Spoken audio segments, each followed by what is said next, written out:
This week on the podcast, let's suffer together. Let's talk about 6 mobile games that have big intellectual property licenses, and if you should play any of them. Roll the intro. Cold, I'm wondering why. Hello and welcome to Next to Nothing, a podcast for gamers on a budget. This is a pre-recorded episode in anticipation for Green's wedding. Yeah, I think. You think? That's what's happening? Your nuptials? Things? Yeah. So this is a pre-recorded episode. We wanted to challenge ourselves a little bit. We wanted to find some licensed mobile games and see if any of them are any good. The inspiration for this was a little while ago. I got excited to see that there was going to be a video game based on the comic book and TV series Invincible. That excitement was quickly dashed like a baby bird on the rocks when I realized that not only was the game developed by Ubisoft, who I am still actively boycotting, but it's a mobile gacha RPG, and we know those are usually really fucking awful, right? Yeah. But it got me thinking, what other intellectual properties have tie-in gacha mobile games that are designed to disappoint fans and milk the whales? So, we found 6 of them. We're going to talk about them, but before we do have some rules that we set aside for ourselves in this episode. So rule number 1, it has to be from a recognizable franchise. So we've got games from Dragon Ball Z, Lord of the Rings, Tomb Raider, and more. Number 2, it either has to be on iOS or Android or both. 3, we had to play at least 2 hours of the game. I struggled with this rule. Terrible. It was so. At least one of the titles I have was just like, oh man, I had to fucking fight. Yeah. And 4, at the end of our ratings, we have to give. Or at the end of our reviews, we have to give a rating on a scale of 1 being a dumpster fire and 10 being a trash bag filled with stale baked goods. So, those are our rules. This is the episode. I am ready to start. And man, I'm not putting a good foot forward with my first review. And that is Lord of the Rings Rise to War. Oh boy. Yeah. To say one thing. Yeah. Before you get into it, it does look better than that Gollum game that Lord of the Rings was like pushing out. That looked like it was made for the PS2. I think that game might have actually canned that entire studio, actually. Like, this is going to be Game of the Year. Yeah, what? Game of the Year 2006? Yeah, maybe. Yeah. No, this game is rough, right? So this is an idle tactics game where you manage a city and its army in the Lord of the Rings universe. You select a faction to play as, which you have different buffs and debuffs and whatever else. And then you send armies to different tiles to collect resources and fight other armies.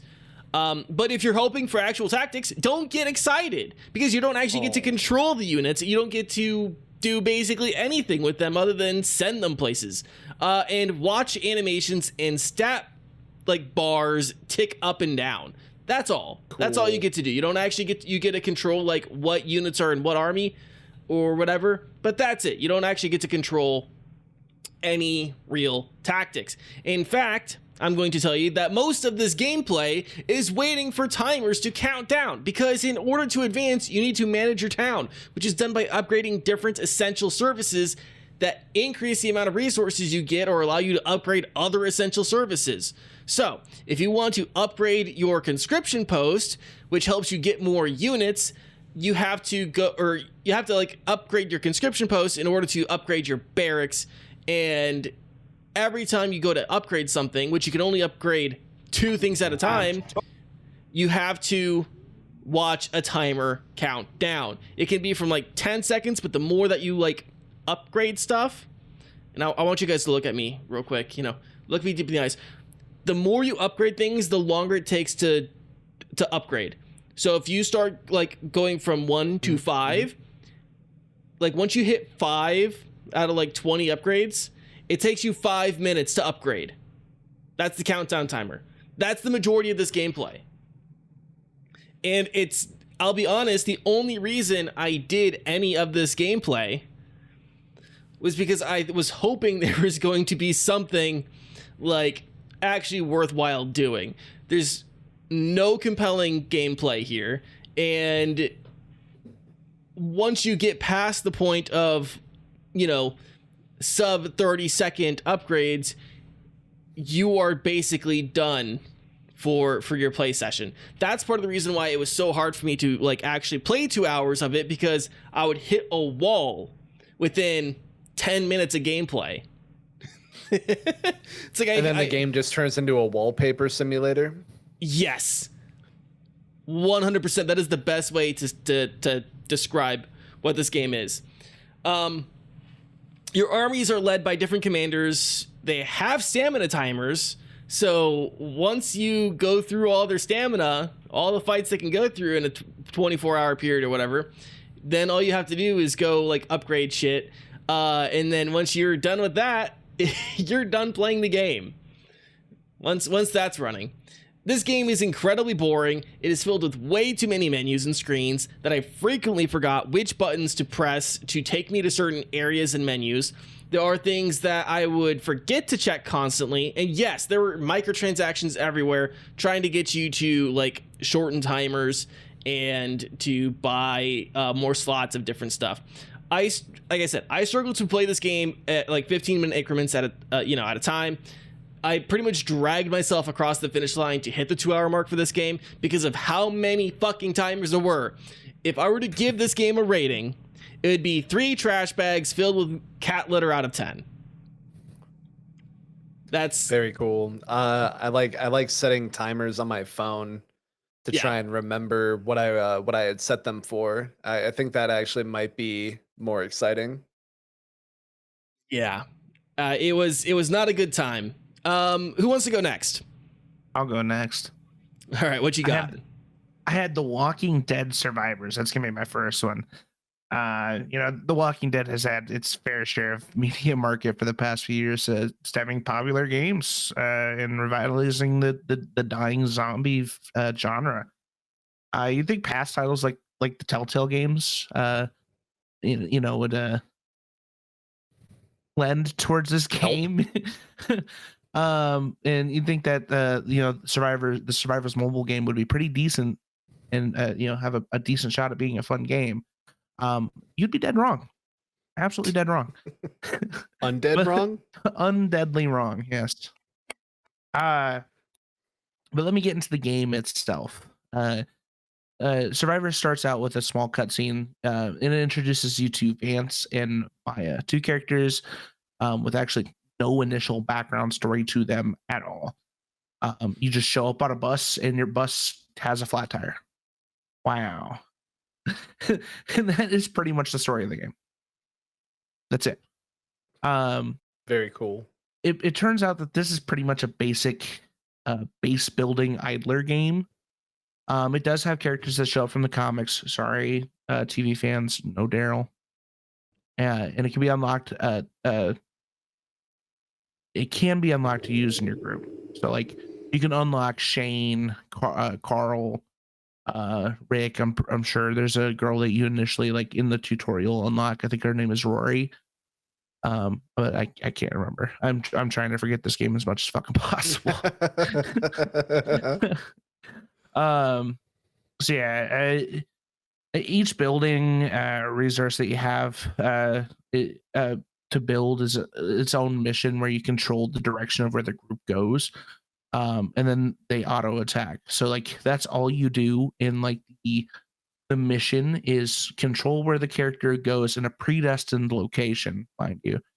You can't go too deep in fog.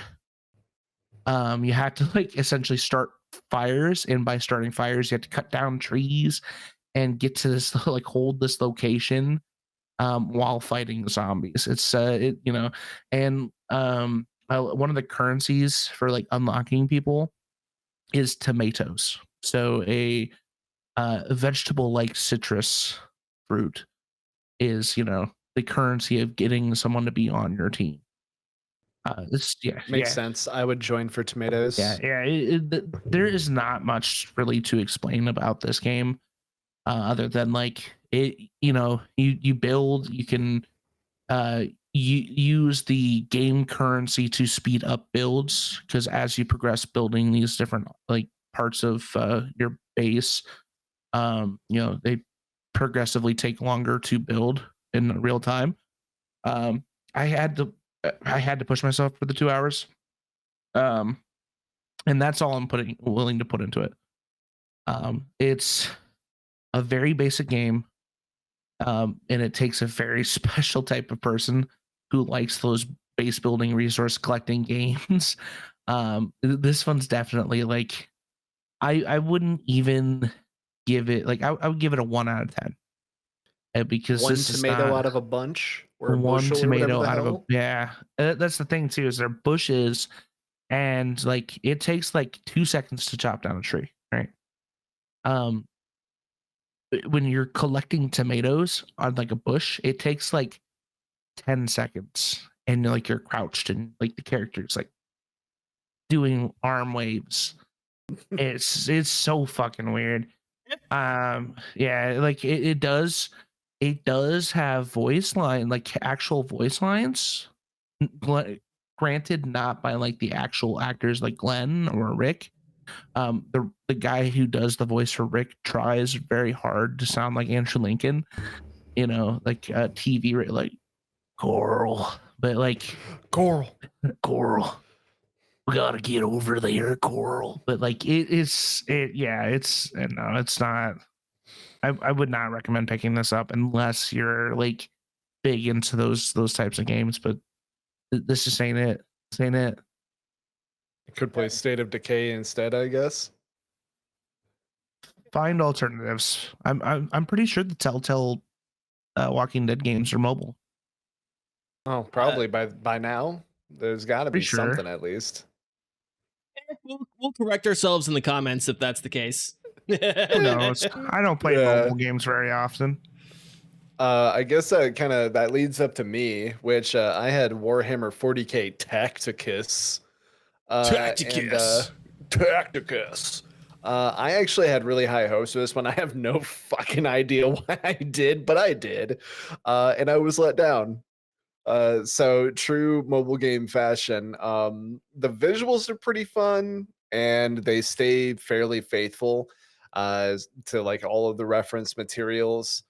So everyone kind of looks like, they don't really look realistic. They look, goofy, blocky, overly large, kind of goofy cartoon style characters on hexagonal map grids, just like you would be using probably in a Warhammer style battle map. But if you're a real one, you're using a ruler, you're using a tape measure, so on and so forth. But units work as much as you'd expect. You've got a psyker that will target a group of enemies or a singular target for a lot of damage. You've got flamers that start terrain on fire and create hazards for everyone to pass through. Snipers snipe, so on and so forth. It starts out pretty generous to the players as well.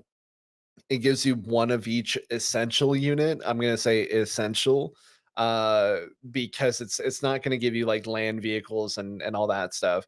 But like you get a psyker as your commander, and then a sniper, a flying unit that can summon other flying units, a flamer, and a medic. And I think, yeah, the flamer is a battle sister. So it mixes Imperium and a couple other factions in there to allow you to kind of start off with, which is fine. Seemingly and strangely enough, there's a story going on that makes all of this somehow make sense. And so the units that you start off with have reasons for being there, and you're trying to reconnect with all the other people that have gone missing during this mission. And speaking of missions, every mission felt very similar and incredibly simplified. Uh, it gave every mission that I played over like the course of like 4 hours this feeling like they were all very solvable, like they were puzzles instead of actual combats. Kind of like a sliding puzzle, or like you try to move the cars around to get the green car to be able to get out through the exit. Um, so like there, it didn't necessarily it like there's tactics in that. Hey, figure out where to put your units and then when to have them attack, when to have them use their abilities. And that's it. You figured it out, and that's the end of it. I imagine that late game probably gets a little bit more dicey, but I think that it's probably going to play a numbers game rather than like, oh, it's more intricate to solve. It's like, no, the intricacy here is you give us fucking money and then we make your unit stronger and do more damage. So I think that I think it kind of tries to lull or lure players in to get trying it. And then after you've made enough progress, it's like, oh yeah, you're having a hard time now, aren't you? Don't you wish that you could upgrade your characters a whole bunch? Wouldn't you like this, super powered commando unit? I bet you would. I bet you think that'd be pretty cool. $20. Uh, that being said, like it took about 45 minutes for this game to actually try to like get me to buy something. Uh, which whatever, man. It was a lot of like equipment parts to upgrade the equipment I already had, or you get character shards, which is kind of like any other gacha like hero style mobile game. You need 45 pieces of we're just gonna say General Titus. And once you collect 45, you can forge your General Titus unit or your cool Nurgle guy or whatever.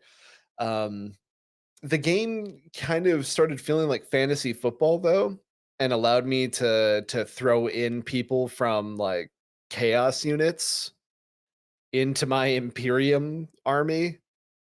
And I was just kind of eyeballing it really hard, and it kind of started to kind of fall in. It's not really a 40K game. It's a pick the coolest shiniest dudes game. And that's your army. Now go and set everything on fire, and you will in time end up fighting some sort of abomination of like chaos Nurgle Necron army for no reason, but it'll like explain it for you. And there's other campaigns that you can choose to play that are completely different storylines, and you get to command different armies. But it works kind of like Total War Warhammer 3 or 2 or 1. In order to actually get to play as these, in these other campaigns, you're going to be dropping a lot of cash.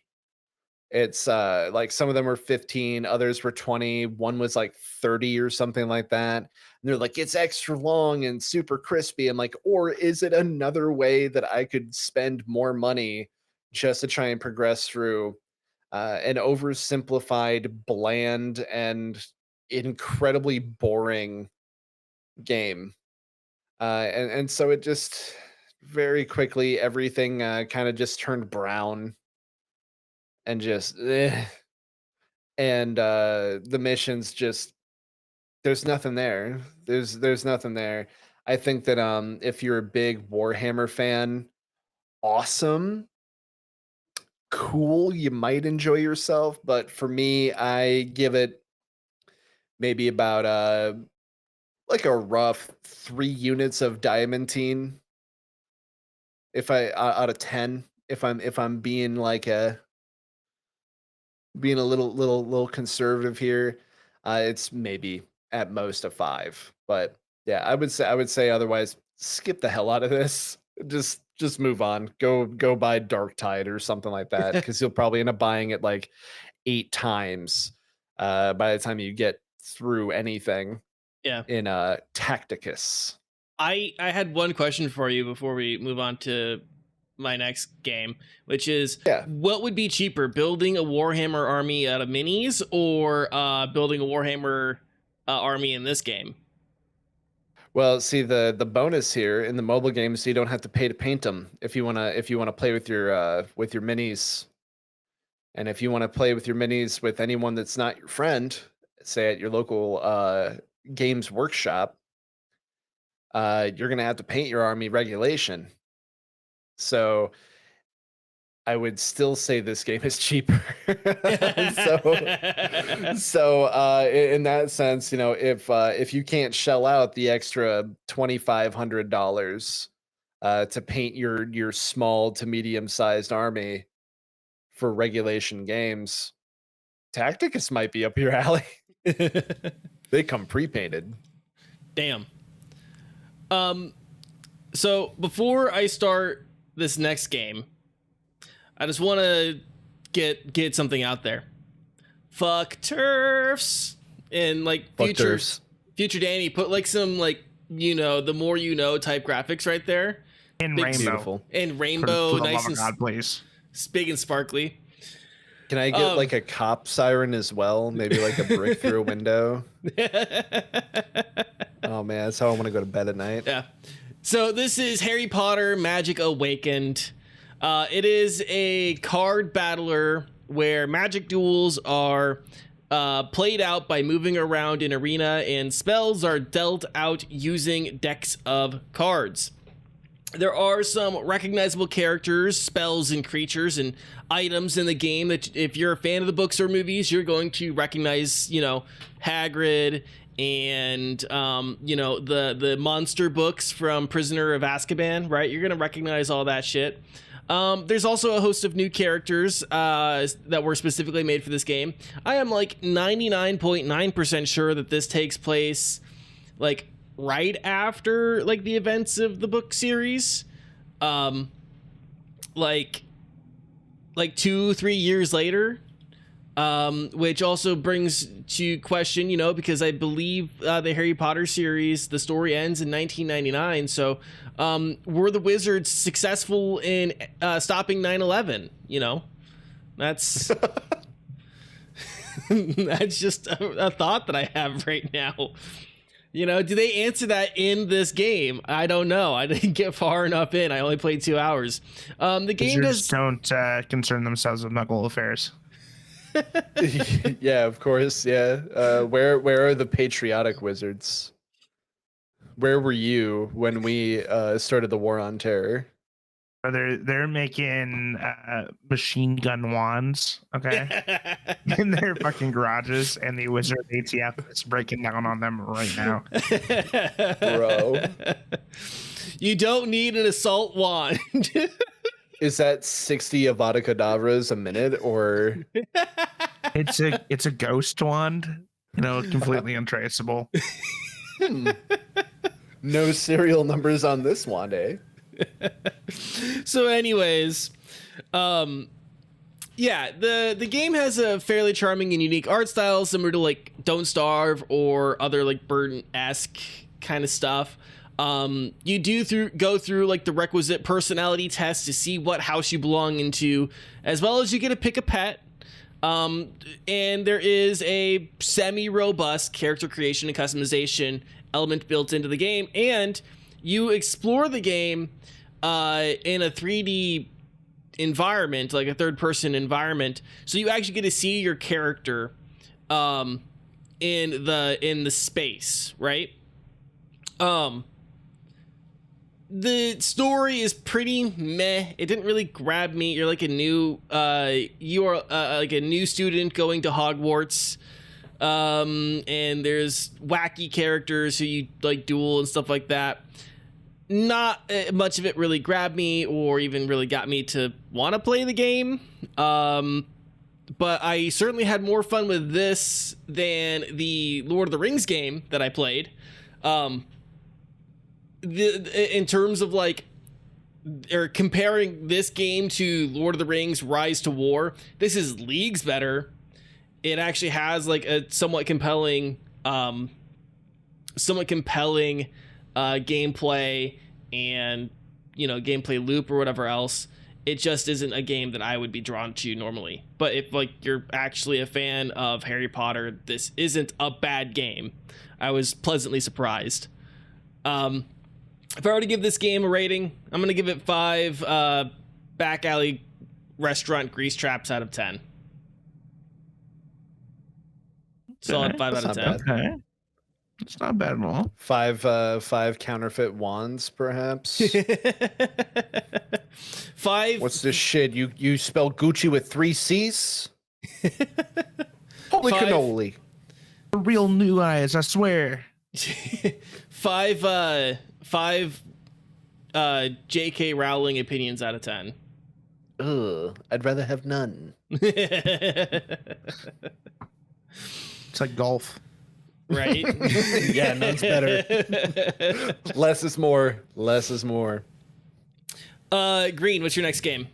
Yeah, so the next one is Dragon Ball Legends. I'm gonna spoil my review. In terms of mobile games, I would definitely put this one between like Yu-Gi-Oh! Duel Links and Marvel Snap. Like, I think this is one of the better mobile games that I've played. It does have some room to improve, of course, because it is a mobile game. It definitely captured my attention for the time that I played it. Legend starts you out with an amnesiac Saiyan named Shallot. The first encounter, Shallot, yeah. Okay. Yeah. Everything's food related in TPC, okay? The first encounter has you fighting some Cybermen with future chunks and doesn't really give you backstory as to why you're there. It introduces the classic characters, of course, like Goku, future Trunks, Vegeta, the whole works. And oddly enough, a smarter than normal OG movie Broly. Like he puts sentences together like it's nothing instead of just screaming Kakarot. Like when Goku is like talking to him, he just screams Kakarot like out of nowhere. But like when you're talking to him, he's like, "Oh, I'm gonna take you down." Like it's super out of character for a like legendary Saiyan transformed Broly. Does like, he when Broly interacts with Trunks, does he say your hair smells like strawberries? Princess Trunks. No, this is like it's the same I would say same intelligence as the new Super Broly, but the exact design of OG movie Broly. And he seems to be like the early antagonist of the game, especially throughout the tutorial. The gameplay style is pretty simple. You swipe the screen left or right for dodges, and the dodges do require a stamina bar. Swiping forward and back changes the distance between the character and your target. It's a determined target. You're not fighting 4 people at once. It's one character. Like Cybermen, you're only fighting one Cyberman. So you're not like getting to pick who you're fighting. Tapping the screen does like either your punches or key blast depending on your distance. But what is odd about this game is also includes a card mechanic. It kind of reminds me of, I think it was it My Hero Academia game that we played? Had like a card mechanic with packs. I believe it had like they call them arts cards. You have to have a certain amount of key built up to use those arts cards.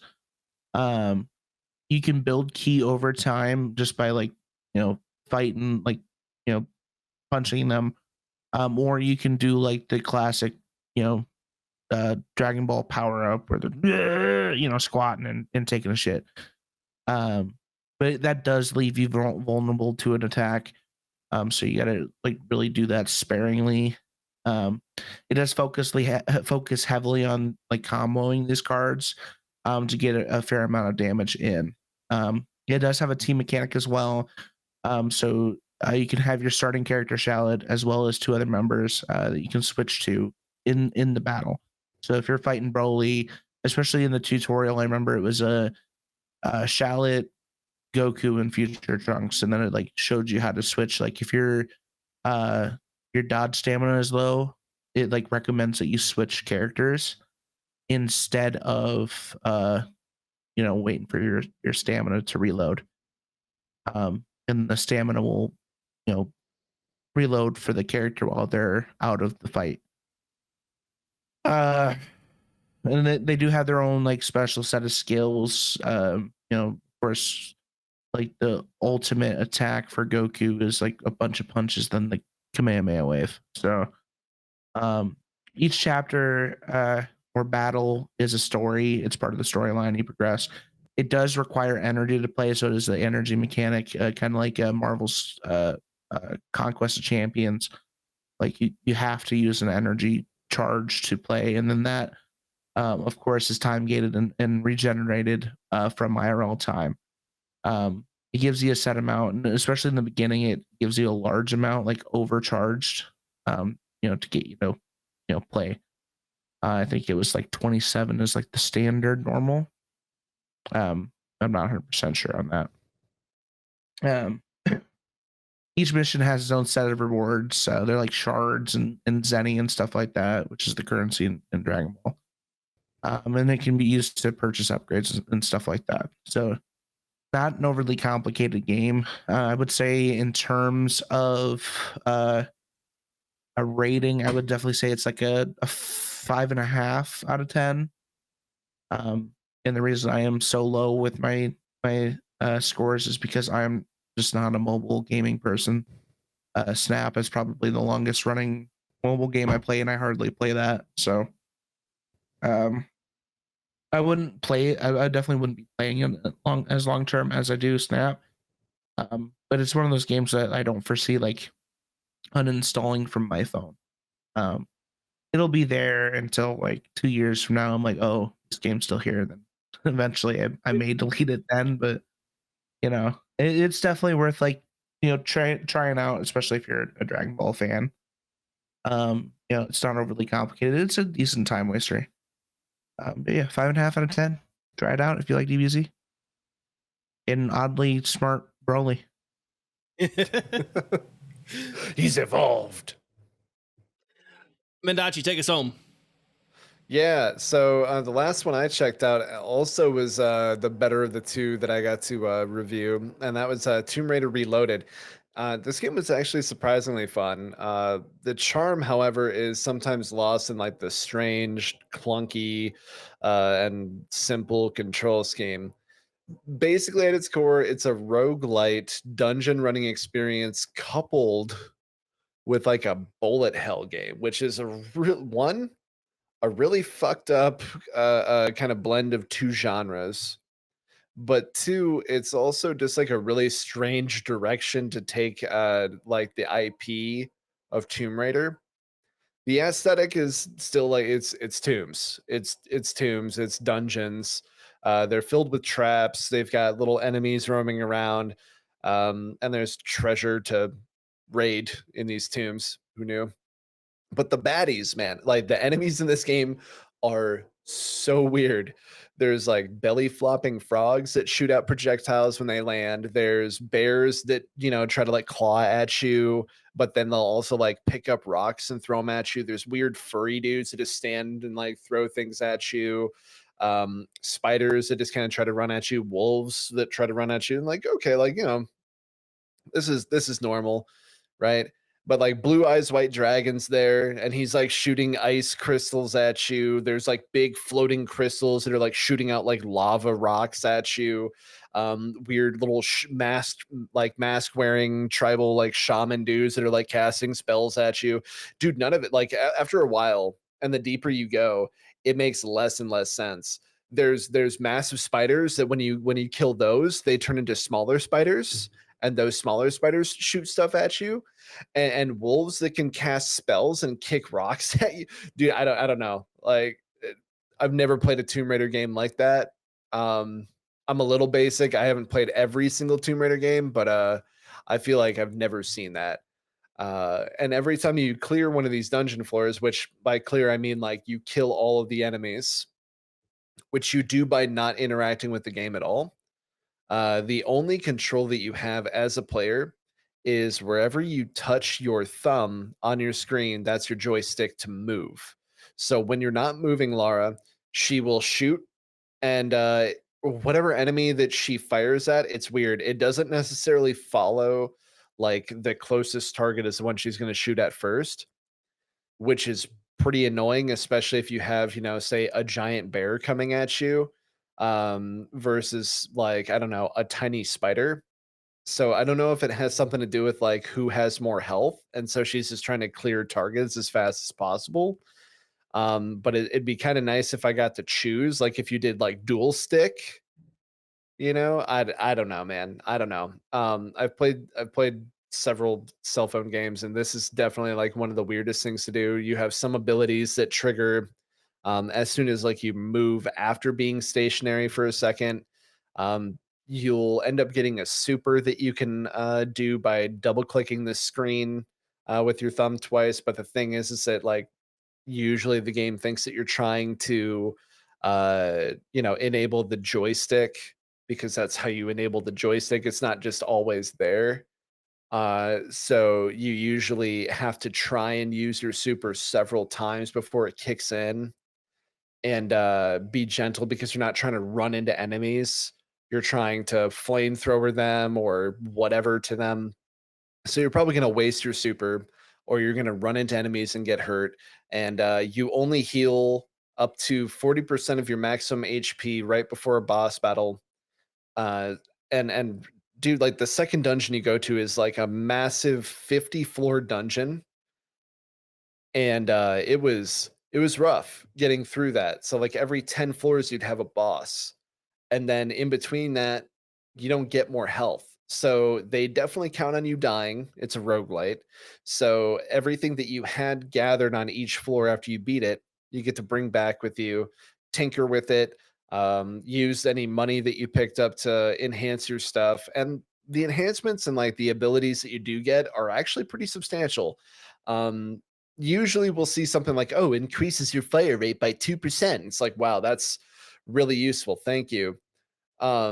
This is more like increases your health by 150 or whatever, what have you. And it really helps until you get deeper in the floors. And then like at one point I was going against a boss, because like I lasted a really long time, and I get hit like I think once by a boss, and I was at full health, and it just like insta killed me.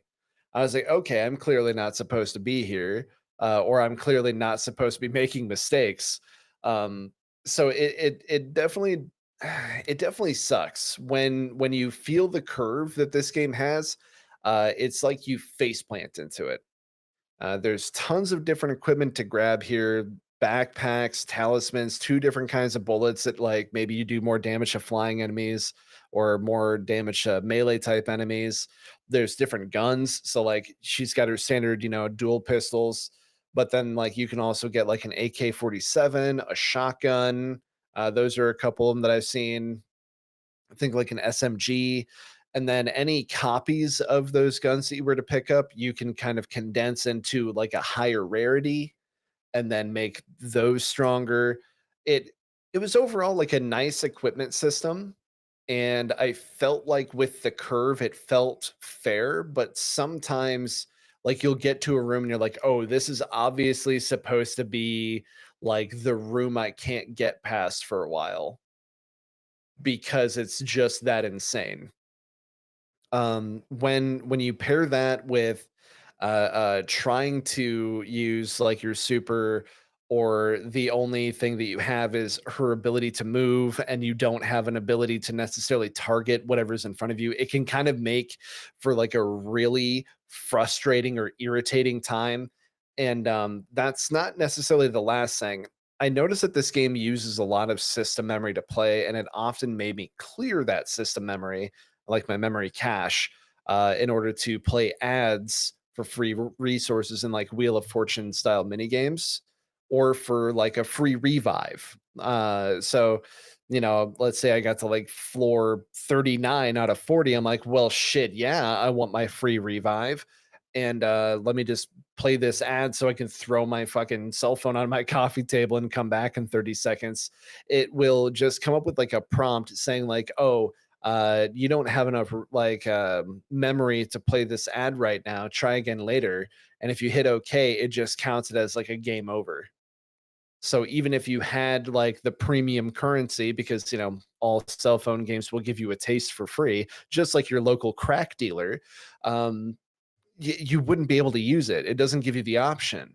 So you're just kind of SOL. And then, like I said, like that second dungeon had like 40 floors, 50 floors, something like that. So I mean, it takes time because you can't just leave in the middle of it either.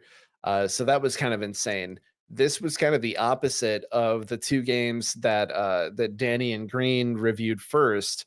This game wants you to play it, and it wants you to play it a lot.